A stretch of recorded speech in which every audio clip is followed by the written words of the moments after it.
Look at how the state dealt with Linda Mwananchi in Kakamega. It was bad. Look at how the state dealt with Linda Mwananchi in Kitengela. Look at how the state dealt with Linda Mwananchi in Homa Bay. This administration has set aside the most vicious violence for Linda Mwananchi. Okay. That tells you one thing, because it's Linda Mwananchi that has got room for growth. If it's about expansion, it's only Linda Mwananchi that can grow. Like I told you earlier on, hawa watu wengine mnawasukuma wafanye kazi, they've already reached their optimum. Matiang'i cannot do beyond where he is today. Maraga can't go beyond where he is today. Kalonzo has already hit his ceiling. In fact, he's doing so well. He's been at that particular level for a very long time. The only room for growth that is left is for Linda Mwananchi. That's the only... You know, earlier on last year, every time you will say that the people are angry and they do not want this regime and they will vote out William Ruto, the question from the people in the administration was always, but who? The question was always who?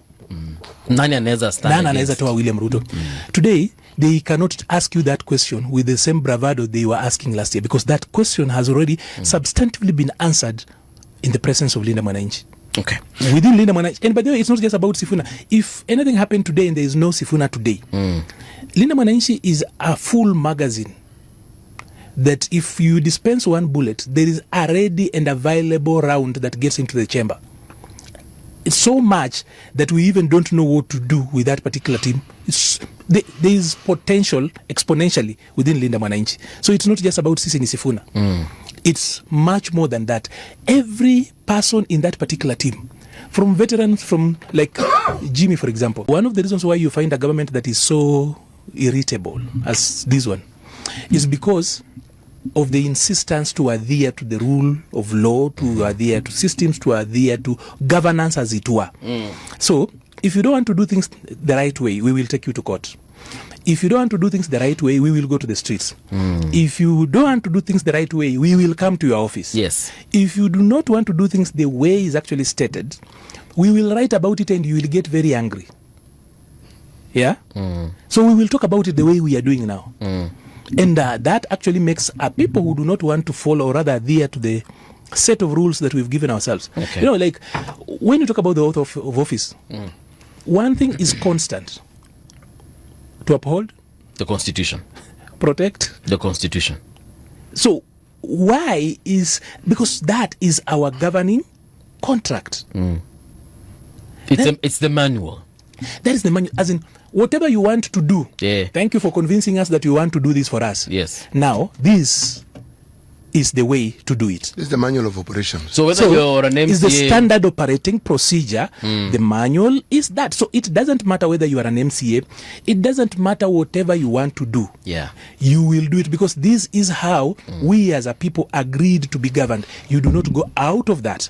So however well-meaning you are, if you cannot adhere to this, because as it is today, and we should actually stop blaming people like Kalonzo, we should stop blaming people like Matiang'i, Eugene Wamalwa, because those guys have actually hit their ceiling if it comes to growth. However much you push them, even if they go out, by the way, they go out every weekend, and even if you are to report about it, really you realize there's not so much value news-wise. As in the news value too. Is it value or is it there's no traction?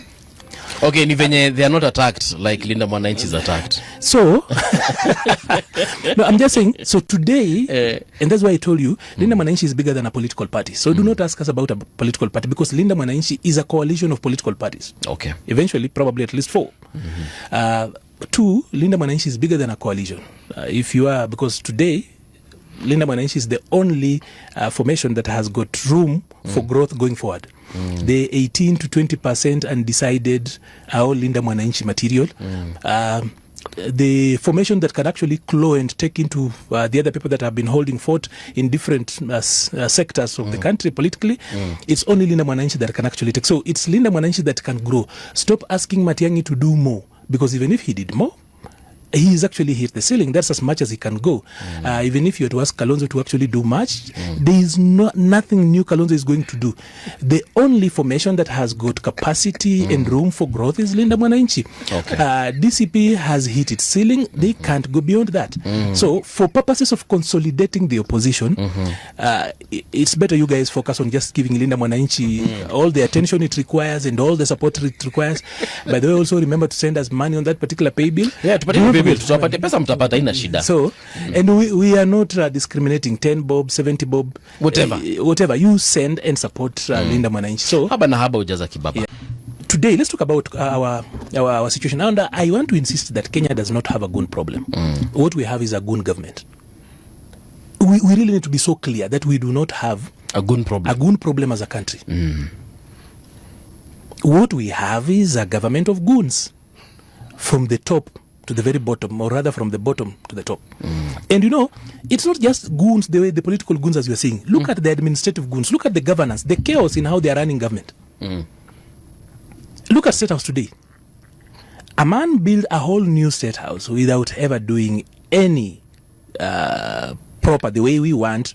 Remember, it's called public participation. No public participation, no proper tendering. He built a whole new thing according to his own likeness. Who told him that he has to build State House the way he likes it? Who told him to do that? Okay. It is our State House, not his own. So he doesn't build it to his liking. He can actually build it. It can actually be so good, but we will refuse because that is not what we want as a people. So that is goonish. That is goonism, or rather goonship, whatever you look at it. So even the way he is running state, and a lot of times people have said that goons are actually unlearned people. They are not. The proper and thorough goons that we have hold a university degree sometimes too.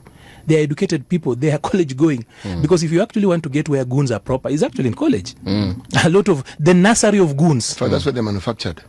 The nursery where goons are actually manufactured is actually at the university. Is actually in college. So it's not just what you see on the streets, what you see elsewhere is a manifestation of what is happening in boardrooms. Is a manifestation of what is happening on the table of the administration of state. The way William Ruto runs this country, he runs it as a goon. He has got a small clique of militia and his own goon people who put on suits, speak proper English, speak in policy language. People whose only business is to convert policy into profit and do a critical factor analysis of what we want with ourselves in the preamble. But then what is the how? Because the how is as important as the why. Once you understand the why, then you get to the how. What William Ruto is doing a lot of times and he's talking to us about is the what. William Ruto does not run Kenya as a president. He runs Kenya as a programs officer. So he's going to do a whole list of issues. This is what you can do. So if you're going to actually compete William Ruto with the way he thinks, you know, bottom up is a list of programs. William Ruto is a chief programs officer. That is how he carries himself. But that's not how you run a country. So much. If you look at William Ruto and the way he thinks, he's actually a programs officer. He is not the president. He is not what the constitution says a president should be. So you go to compete with William Ruto, you will have to go that particular line. So if it's bottom up, already a system that is failing the country, for you to compete with him with that particular thinking, you will have to come up with bottom up Promax. Bottom up itself, 1.0, is not a model that can run a country. A political economy like ours is quite complex. You cannot run a political economy as complex as ours as a programs officer. You can't. So I know the president was never employed anywhere in his life. So his grasp of governance, as it were, is actually very little. But he has been an employer. There's a lie. No, being an employer is one thing. Some of these people who've ended up even running bigger companies have had to outsource. Is a learning process. You must understand the doing and the learning is what employment does for you.